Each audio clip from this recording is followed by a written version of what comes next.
হর হর মহাদেব, ওম নম শিবায়। কেমন আছেন আপনারা সবাই? আমি দিতেশ বি মন্ডল। 4th আগস্ট কেমন যাবে আসুন দেখে নেওয়া যাক। প্রথম কথা, আপনারা দেখতে পাবেন যারা শারীরিক অসুস্থতায় ভুগছেন তারা দেখতে পাবেন যে আপনাদের হেলথে ইমপ্রুভ আসছে। ডক্টরের পরামর্শে যে মেডিসিন আপনারা নিচ্ছিলেন সেটা আপনাদের ইমপ্রুভ দিচ্ছে।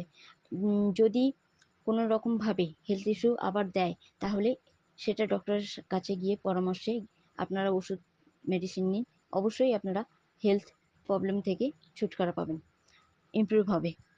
তার সাথে সাথে বলবো, যারা পরীক্ষা দিতে চায় কিংবা এক্সামে কোনো ইন্টারভিউতে যেতে চায়, তো তাদের জন্য দৃঢ়তার প্রয়োজন। সংকল্প করে পা দিন, কোনো প্র্যাকটিক্যাল পরিকল্পনা করে, বাস্তব পরিকল্পনা করে পা দিন। কারণ আপনাদের জন্য নো নিড টু ওয়ারি, কোনো চিন্তার কোনো কারণ নেই। আজকে সবার জন্য কোনো চিন্তার কোনো কারণই নেই।